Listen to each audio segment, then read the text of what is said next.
चलो एक और सवाल है जी सर।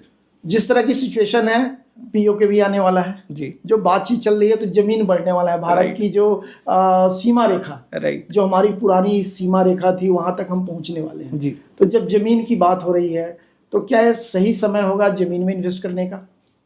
सर देखो, मैं एक रियल एस्टेट एक्सपर्ट नहीं हूँ और ये काम शायद आप मेरे से बेहतर करते हैं, ठीक है। तो रियल एस्टेट से जुड़े हुए डिसीजंस को मैं अपने रियल एस्टेट एडवाइजर से ही पूछूंगा कि आपको क्या लगता है कि रियल एस्टेट कैसा मार्केट है, क्योंकि मेरी समझ ये है कि जो भी अफोर्डेबल हाउसिंग है उस पे बहुत स्कोप है।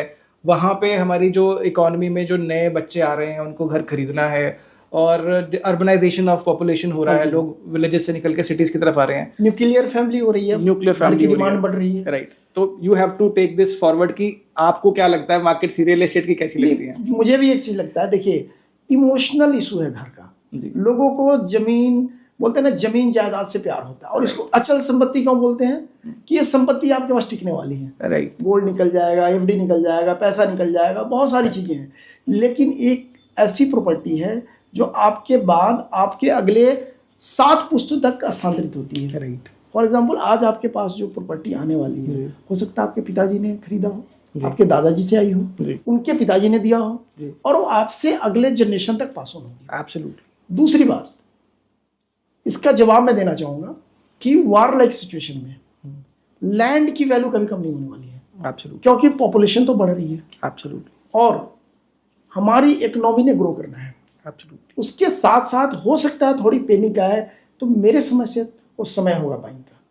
अगर करेक्शन आता है चाहे प्लॉट फ्लैट कमर्शियल किसी में, हो सकता है 10-15% का करेक्शन आए, तो सही टाइम है कि आप उसको परचेज करें, उसको एक्वायर करें और ये आपको आने वाले टाइम में बहुत फायदा देगा। Absolutely sir, this is all what we were reiterating in the past also in the session कि buy on dips is the best strategy. अगर आपको रियल एस्टेट में एंटर करना है और आपको डिस्काउंटेड प्राइस मिल रहे हैं तो उससे बेहतरीन कोई अपॉर्चुनिटी नहीं है। Same goes for equities also. अगर आपको म्यूचुअल फंड में अपना पोर्टफोलियो बिल्ड करना है, मार्केट में डिप है, अगर आपके पास सरप्लस है इन्वेस्टेबल, तो आप इन्वेस्ट कीजिए, बिकॉज जो भी डिप्स में इन्वेस्ट करेगा उसकी रिटर्न नॉर्मल इन्वेस्टर से थोड़ी सी ज्यादा, क्योंकि एक तो सस्ता मिलेगा और जब प्राइस बढ़ेगा तो उसको डबल फायदा मिलने वाला है। Absolutely sir, absolutely correct. Arun ji, अब हम बात करेंगे DIY।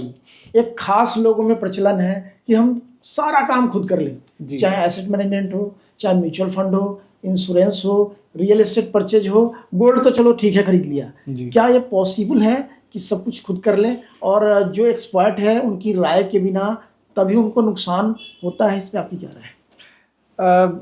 सर आपको पता है कि एक कहावत है अंग्रेजी में, पेनी वाइज पॉन्ड फुलिश, ठीक है। तो वो क्यों कही गई?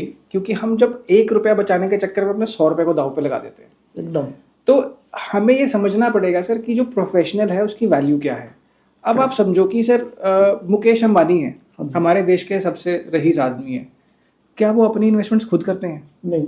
तो सर वो उन्होंने एक सर्टिफाइड अपनी कंपनी का CFO हायर किया होगा, तो CFO उनकी कंपनी के इन्वेस्टमेंट डिसीजन लेता है। अगर आप किसी भी ग्रुप से जुड़ोगे तो उनके ग्रुप के डिसीजंस कौन ले रहा होगा? उनका CFO।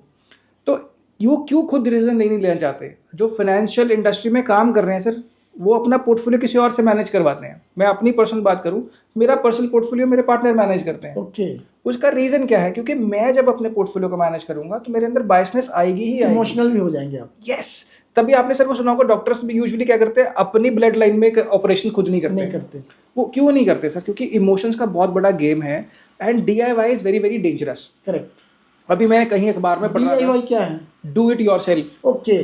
तो सर वो इसीलिए DIY डेंजरस है। मैं पीछे अखबार में पढ़ रहा था, किसी ने हरियाणा में इंटीरियर्स में YouTube पे देखा, और YouTube पे देख के अपने पेट खोट लिया। हाँ, मैंने भी देखा था। तो अपने पेट की सर्जरी खुद करने लगा वो। तो sir it is very very dangerous. आप सारे काम खुद नहीं कर सकते। आप एक्सपर्ट हो सकते हो किसी भी मामले के, लेकिन आपको हर जगह पे एक प्रोफेशनल की ज़रूरत है। जब हम इक्विटी इन्वेस्टिंग की बात करते हैं, म्यूचुअल फंड्स की बात करते हैं, तो लगभग 50 कंपनी है सर। 50 कंपनियों के आगे हर कंपनी के अंदर 50 स्कीम है। इतनी सारी स्कीम्स में से आपके लिए राइट फिट कैसा है? क्या आप हर फंड मैनेजर को जानते हैं? क्या आप हर फंड मैनेजर का ट्रैक रिकॉर्ड चेक कर सकते हैं? नहीं। क्या आप अपनी नीड के साथ इतनी सारी स्कीम्स में से सही स्कीम चुन सकते हैं? Answer is no. नहीं। जब हम इंश्योरेंस की बात करते हैं तो इंश्योरेंस में भी इतने सारे प्रोडक्ट्स हैं, इतने सारे फीचर्स हैं, कौन सा फीचर कहाँ लगेगा हम कैसे आइडेंटिफाई करेंगे? जब हम रियल एस्टेट की बात करते हैं सर, रियल एस्टेट के अंदर इतने सारे बिल्डर्स हैं, इतनी सारी प्रॉपर्टीज हैं, किस प्रॉपर्टी कमर्शियल लेनी है, रेजिडेंशियल लेनी है, किस प्रॉपर्टी पे क्या लिटिगेशन आ सकती है, हमें नहीं पता। तो उसलिए भी हमें एक एडवाइजर की जरूरत है। तो सर, और जब आज की डेट में जब ये मोबाइल एप्लीकेशंस के बेसिस पे आप कहते हो कि हम यहाँ इन्वेस्ट कर लेंगे, वहाँ इन्वेस्ट कर लेंगे, 50 पैसे बचा लेंगे, 1 रुपया बचा लेंगे, तो सर वो उसका मतलब सिर्फ और सिर्फ एक है कि आप उस कंपनी को जो आपको सस्ते में काम कर रही है उसको अपना डेटा बेच रहे हो। एकदम। वो आपके डेटा को मिसयूज करेंगे और आपको वो चीज़ें बेचेंगे जो वो बेचना चाहते हैं। करेक्ट। तो हमें इस चीज़ को सर बहुत ही ध्यान से समझना पड़ेगा कि डिफरेंस है क्या। There is nothing in this world called free. Correct. Free में तो सर सिर्फ और सिर्फ नशा मिलता है पहली बारी। एक बारी नशे की लत लगवा दी, उसके बाद उससे इतना पैसा लिया जाता है कि उसका घर बिक जाए। तो सर जब तक ये अगेन बेसिक्स है सर, कॉमन सेंस है, जब तक मैं नहीं समझूंगा मुझे कोई चीज़ फ्री में क्यों मिल रही है, मुझे चीज़ कोई अगर डिस्काउंट में दे रहा है वो क्यों दे रहा है, क्या वो मेरे लिए सही है भी कि नहीं, है ना सर। मान लो मुझे एक मैंगो खाना चाहिए मेरे दिन में एक, ठीक है। अब मैं कह रहा हूँ कि मुझे मैंगो मिल गए सस्ते, आज मैं आज ही 100 मैंगो खा लेता हूँ तो मेरी तबीयत ही खराब होगी, है ना सर। अब मान लो हम यहाँ से विदेश ट्रैवल कर रहे हैं, हमने विदेश ट्रैवल करते हुए सही एडवाइजरी नहीं ली अपने ट्रैवल कंसल्टेंट से, तो मान लो अफ्रीका के अंदर कोई येलो फीवर का इंजेक्शन होता है ना, हम वहाँ पे एयरपोर्ट पहुंचे, कहते हैं ऑन अराइवल वीजा मिल जाएगा, पता चला कि आपको मिला ही नहीं वो वीजा, वापस आ गया, टिकट के पैसे नुकसान हो गया। तो इस तरीके से सर बहुत सारे छोटे छोटे इंसिडेंट्स होते हैं जहाँ पे हमने रियलाइज किया कि प्रोफेशनल की वैल्यू बहुत है। आप इनकम टैक्स रिटर्न खुद भी फाइल कर सकते हो, बट हम सीए के पास जाते हैं, क्यों? क्योंकि अगर इनकम टैक्स का नोटिस आया तो पूरी पेनल्टी के साथ देना पड़ेगा। जवाब सीए देगा या प्लानिंग आपकी करके देगा।